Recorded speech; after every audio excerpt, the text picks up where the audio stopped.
the one question we ask all guest speakers. So just some quick stats.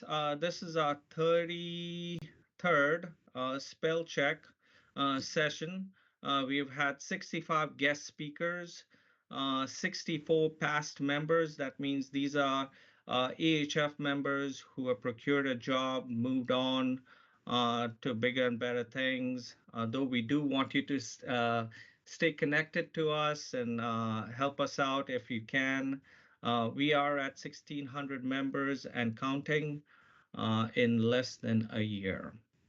So without further ado, I want to introduce you to Bob. I've known Bob for So without further ado, Bob, if you don't mind doing a small introduction of yourself, and then if you can go right into answering the one question we ask all our guest speakers, which is, can you share one piece of insider knowledge that many job seekers might not be aware of, but would find incredibly helpful in their job search? Well, first of all, Danny, thank you so much for having me. I wish I was as humble and as wise as you offered up there, but thank you. And by the way, congratulations on the group that you've built here. The community is amazing. I was fortunate enough to kind of dial in a couple of minutes early and just listen to you guys are friends, which is really cool. And I'm a firm believer that job search is a team sport. So, what you have created here is so important for mutual encouragement. Some days I'm the one that needs to be encouraged. Some days you're the one that needs to be encouraged. But it's just, we're all better together. And again, I'm just blown away by what you have built in a very short period of time. It's very cool. So say thank you. Thank you. You're welcome. So the little bit of insider information that I would share, and it's shockingly going to be part of what we talk about here in just a minute, is I've been working with job seekers for 20 years.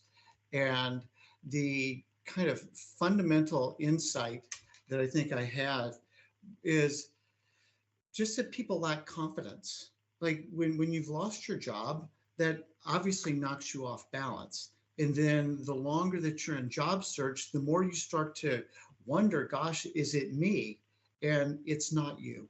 It's the market. It's the chaos that is a job search. And you've just sort of been dropped in the middle of the woods. It's like, good luck. Hope you can find your way out. And when people don't have a map and they're not sure of how to get out, they just start to think, well, again, maybe it's me. And so what we're going to talk about today, I think it's going to be, I hope, if it's like a lot of other folks we've worked with, a big unlock for you on how to regain your confidence. And again, not just by, having posters that, you're awesome and just sort of, empty self-affirmations, but something that's real, something that you can believe in that will translate into how you present when you're networking and when you're interviewing. Is that cool? Yep. All right, so I can be the presenter now? Sure, go for it. All right, so let me find what we're looking for here. And this, and share. And so if I go into presentation mode, is that working? Not yet on presentation mode. We can see the other screen that has all the slides on the left. Okay, so let me start, because it's presentation mode on my side. So it's usually this screen if you're sharing, if you have multiple screens. I've selected the wrong screen, and that's why you may see it as you're sharing, but we're actually just seeing the basic. Okay, so I'm going to stop sharing for half of a second. Yep. Go back to us and share and entire screen. How about that? And if I jump back to PowerPoint, presentation mode. How about now? Yep, you're good to go. We're in presentation mode now? Cool. Okay, so Like Danny, I think we have a kind of a shared passion for job seekers. I started Career Club 4 years ago in the not in the aftermath, during the pandemic, when people are, 10 million, 30 million people got laid off this month. And like this group, my goal in starting Career Club was first just to encourage people. So much of this is in your head, and we need to be encouraged. There's so much discouragement that kind of gets thrown our way in this process that, I hope that a little bit of what we share today you find encouraging. I hope you find it empowering. And what I mean by that is maybe just learning one little thing that you hadn't thought of, or maybe it's presented in a different way. Danny, I like how you have different speakers because you kind of hear things coming from different people. It might be the exact same message, it's just a different voice that resonates with you. But the empowerment piece is if you can just get one little idea that might, reshape how you're doing this, that you find helpful. And then the enablement piece is how do I move it beyond having something in my head? How do I actually activate on it? So encourage, empower, enable is sort of my little mantra. I do a couple podcasts. If anybody on the call happens to be in the wacky world of HR, I co-host a podcast called The Work Wire with Johnny C. Taylor Jr., who's the CEO of SHRM, the world's largest HR organization. And then I also have my own podcast called Career Club Live with Bob Goodwin, which is typically with either academics in the world of work and the future of work, or CHROs or CEOs of companies typically that you've heard of. So with all that said, enough about Bob. My curriculum is built around a job search masterclass we created a few years ago called Making Your Own Weather. And even with the title, the idea is that you've got autonomy, you have agency, you get to make choices, and that we don't need to stay, or if we find ourselves in like a victim mindset.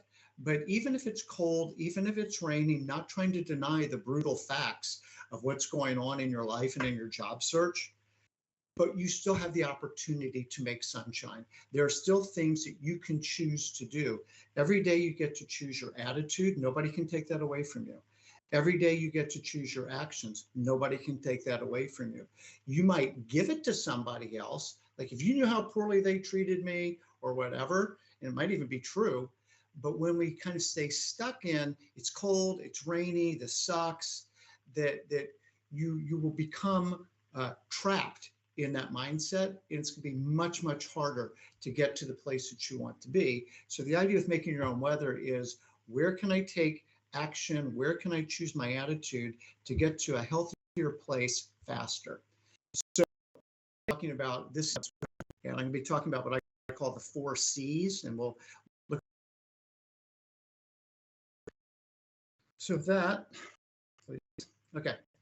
One of the things, and maybe this is another little tidbit of like insider information that you might find helpful, is a lot of times with job candidates, there's a lack of clarity on what they're looking for. And the idea from the candidate's perspective is, well, I'm trying to keep my options open. So I've done sales, I've done finance, I've done marketing, spent some time in operations. And it kind of sounds like the more things that I say, that should, in theory, identify more potential opportunities that the person I'm talking to might be aware of. The problem is it kind of has the opposite effect. It's sort of like, our mind wants to categorize things. So like, are you a spoon, a shovel, a spatula? Like, I don't know what you are. And so when we can get some specificity on who we are and what we're looking for, it actually helps us create space in that person's mind of, oh, I know who Danny is. I know how to help Danny. But when things are so broad and kind of ambiguous, what ends up happening is I don't know what to do with you. And you end up in the junk drawer of my mind, which is where we put things we don't know where else to put them.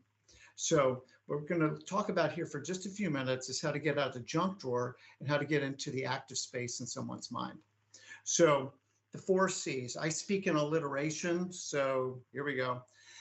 So the 4 C's are convictions, and this is the baseline, and I'm going to go through each one of these in separate slides. But convictions, when I know who I am and what I'm about and what I'm looking for, that leads to clarity. Clarity is what to say yes to and what to say no to. When I've got that clarity, and now I'm speaking more from my heart, and I'm not trying to guess what the other person might want to hear me say. I'm guessing, I don't know. But when we can speak with clarity, we speak with confidence. And the good news about confidence is it's contagious. When you believe what you're telling me, I believe what you're telling me. But people can kind of suss out, that doesn't really resonate. I don't think you believe what you just said to me. But when we're confident, we just present differently and therefore we're received differently. So let's just take a quick look at convictions because this really is sort of the foundational layer to everything. And I would put this in several buckets so that people can kind of like, okay, that sounds good, Bob, but what exactly do you mean? Core values. Um, this might be the most important piece of all of this is what would you be willing to be fired over? What is actually just motivating to you in life that like, I don't care what anybody says, this is the most important thing to me. You can't have 50 core values. It probably distills down into like 3 to 5, but it could be things like integrity, a desire to help other people, to make a difference in the world, to whatever your core values are, to be generous, to be kind, to extend forgiveness to people. Like, what are your core values? What is it that helps define who you are? And there's some assessments that you can do that are either free or almost free to help you work through a process. The second bit around convictions is your why. I believe in, I have a passion for, I'm committed to. We're all drawn to things. An easy place to think about this is, do you volunteer anywhere? Would you volunteer somewhere? If money was no object, what would you be doing for free? So it's really kind of your why. And this really starts to matter when you think about the companies that you're targeting to work at. It also really matters in the interview when it's like, why do you want to work here? And you're not going, well, you guys have really good benefits, versus I care about your people group. I care about the solutions. I care about the impact you guys are having. The culture you guys are building here is really important to me. Those kinds of things that you really are speaking from your heart. Another aspect of convictions is your track record. And so think about the bullets that you've written on your resume. I'm a big fan of Laszlo Bock from Google, who says, I accomplished X. So this is an incomplete bullet. I accomplished X is measured by Y by doing Z. The language of business is numbers. And so we need to be able to demonstrate where we've actually helped the company make money, or where we've helped the company save money, or maybe where we've helped the company mitigate risk. But ideally, to the greatest extent possible, we want to quantify what we've done. And that becomes part of our track record. It becomes part of the evidence, if you will, of we've made a difference where we have worked. Because if you think about it, obviously, the company that's hiring you is hiring you to improve some aspect of their business. And they're looking for proof that you've done that before. And then lastly is, what are your God-given abilities? And we're going to look at StrengthsFinder in a second. That would be one. And there's a number of things that can kind of help you understand better how you're naturally wired. But I'm going to get to a point on the confidence page of bringing all these things together and why these really matter. But I hope this is helpful. Just, this is who you are. This is irrespective of your title, irrespective of the brand that you work for, irrespective of the paycheck you were making or are making. This is just who you are fundamentally as a human being and how you've presented at work. So I mentioned StrengthsFinder. I'm a big fan of the top 5. It's like 20 or maybe it's $25. What I've discovered about StrengthsFinder is that oftentimes we haven't taken the time to be reflective of like, well, what are my strengths? I mean, I'm not even sure. Back to confidence, like I'm really starting to doubt what my strengths might be. And this is like a third-party objective assessment. It's well known, it's well regarded. It's only 5, it's not 50 things to kind of keep in your head. But what's important about these is these are durable, human-based qualities, again, separate from your title, separate from the brand that you worked at, separate from anything else. This is just how you are naturally wired, and these are durable. Oftentimes, what I found is we're unaware of these things. It's like, wow, that's interesting. I never really thought of myself exactly in those terms, but that's cool. Other times, it's like, well, I always kind of felt something along these lines, but I didn't have the vocabulary to describe this or to even internalize it and start to play a different tape in my own head about what my strengths are. And one of the other aspects of StrengthsFinder is that in their construct, they talk about balconies and basements. The balcony is what it sounds like. It's when you're at your best and you're really in the zone with this strength or a combination of your strengths, like you're killing it, you're doing really, really well. And we want to be able to talk about that. But there's also the dreaded, tell me about your greatest weakness, Bob. Well, what I can do with that question is StrengthsFinder will also tell me that there's basements. There's like a flip side to the coin. There's a shadow to the light of my strengths. So for me, one of mine is being strategic. That sounds cool and fancy, but the problem with being strategic is I am not very good with details. I move too fast. I kind of see the big picture and I don't always take my time and slow down to understand the details. And so if I was answering that question, I would say what I just said and say, I'm very aware of that. And what I have learned is to slow down a bit. I also have learned that I'm better in a team where there's somebody who's more detail oriented. We find that we end up complementing each other really, really well. And so you can see like there's a lot there to milk out of like $20 of really understanding who you are and how you operate when you're at your best. So that's around convictions. And we said that convictions leads to clarity. Everybody knows the brand Tide. And if we know exactly, if we walked into the grocery store or Walmart or Target or wherever, we know where to go find Tide. Now back on, I can do all things. I've got like tons of different skills and different industries. True, but Tide could say the same thing. They could say, man, I can clean your floor, I can clean your car, I can clean you. Like these are all transferable skills under cleaning, but Tide doesn't do that. They know that they're at their best in the laundry aisle, and that's where they live, and that's why they're the #1 brand. As a job candidate, this is so important. This is getting clarity around what to say yes to. And I want to be really clear. There can be hundreds of good yes answers for you. There's not one perfect job and everything else isn't the perfect job. There could be lots of good jobs for you, but we're creating a framework to understand what those might look like as they align with my convictions, but maybe more importantly, what to say no to so that you don't end up in a job that's not a good fit for you, a culture that's not a good fit for you, a boss that's not a good fit for you. And that creates freedom. It's very liberating. And this liberation is what's going to lead to some confidence. I do want to say one thing, though, and I want to be very sensitive to, we all can't go for the dream job. A lot of us just need to be working.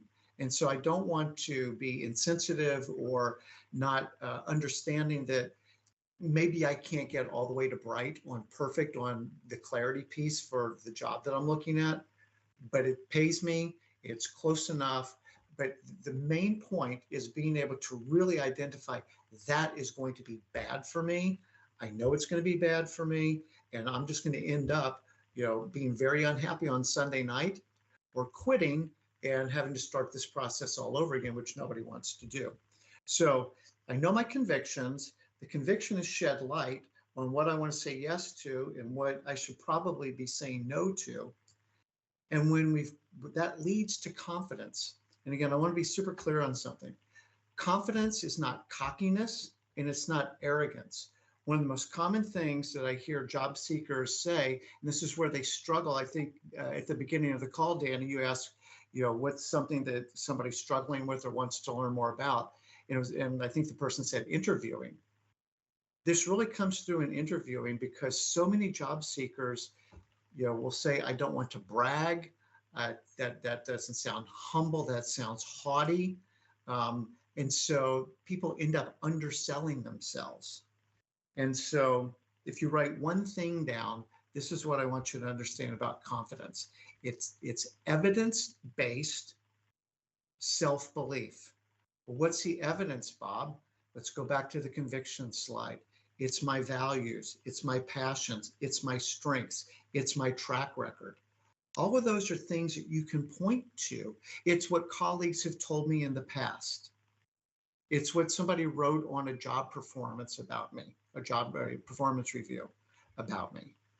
And so the thing about confidence is you really start to play a different tape in your own mind about who you are, how you show up, how you contribute, and why you would be a good fit for a role that you might be interviewing for.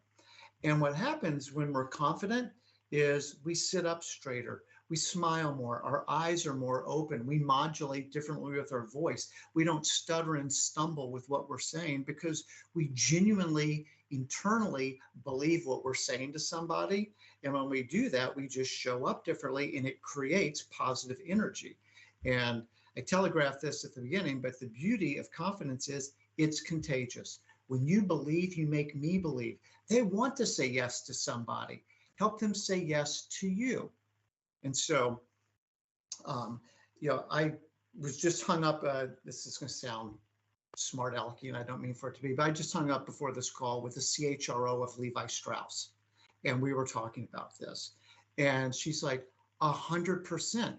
When somebody is positive and they're excited about how they think they can contribute, but they're doing it in a way that's natural with their personality, they're not overselling, they're being genuine, they're being authentic, that makes me want to say yes to them. And sometimes, even if it's not for the role they're interviewing for, but that's somebody we want on our team, I might go find a role. There might be a role that's, gonna be posted, is posted, but you didn't apply for.